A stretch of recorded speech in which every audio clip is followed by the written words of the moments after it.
wanted to say something about the Crab Trap restaurant, you know. When I came here 30 years ago, for some reason, when I came over the Skyway Bridge, I stopped at this little non-pretentious, kind of looks like a Peckerwood small restaurant called the Crab Trap.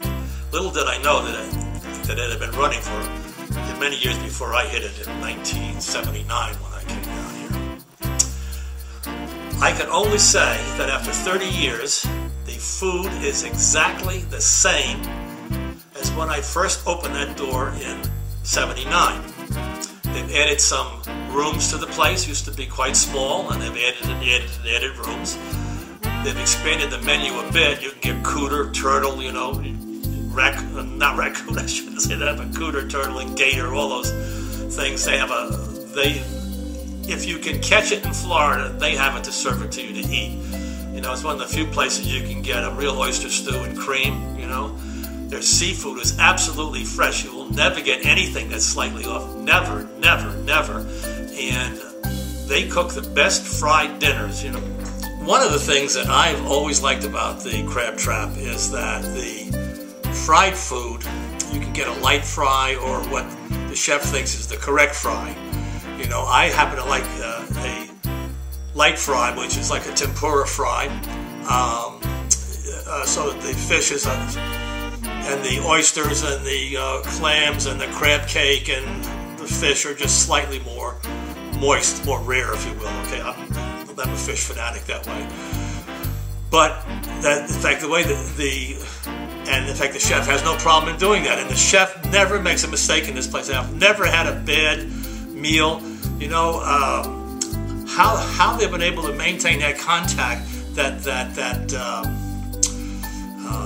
perfection in cooking.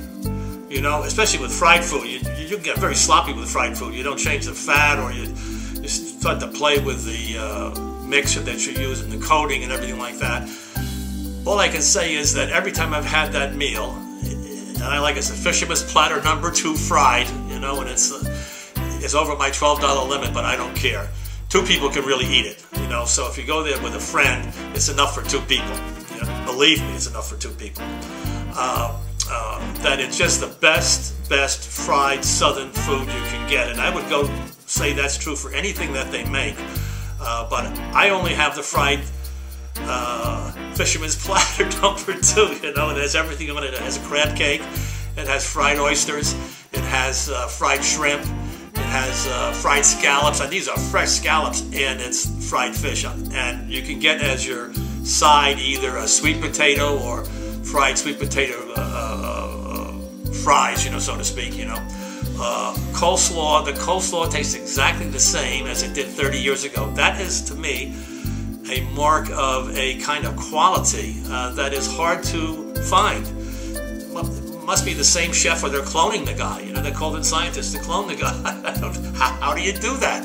You know, how do you maintain that thing? Even very good restaurants like Marina Jack's, you know, when you, or like Crab and Fin, which are big restaurants, you know, and which have very accomplished chefs, they have to switch chefs once in a while for a variety of reasons, you know. 10 or 15 years, a new chef comes in, and there's a slight change in the chowders or this or that, you know. But there's never a change at the Crab Trap. And they have another little restaurant called Crab Trap 2. It's down in Ellerton, and that's about 4 or 5 miles away. It's very popular. I like the original. Original, like in all the restaurants that I have been talking about, it's the original restaurant.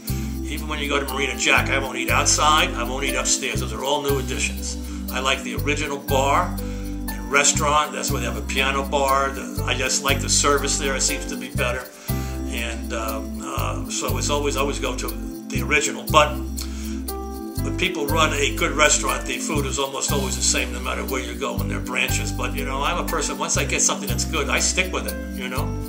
I never vary. I just go back and back and back again. So the Crab Trap on the route to 19, and you can go to the blog here, and you can click on the MapQuest link, and it'll show you how to get there from where you are. It's on the Route 19, just before Terracea and just before you get on the Skyway Bridge. So it's on the original route, you know, coming into Sarasota before 75 was built and all that nonsense. So it's there, it survived, it flourishes, people find their way there. They don't have any pictures. They have no web page. They don't care. The people flock in. If you go there during the rush hours during the season, you'll never get in. You have to wait, and I don't wait. I just can't wait. I just don't like to wait. So I always go there in the off hours, and I think you'll find the service is good. It's local girls or the service people. They can be very nice too, And if you want to have a real eating experience, you can try some of the things. They're like the gator and the cooter. If you like that kind of thing, it all tastes like chicken to me, so I'd rather have the chicken. But they have a whole variety of down-home Florida dishes, so I hope you do try it out. It's really something.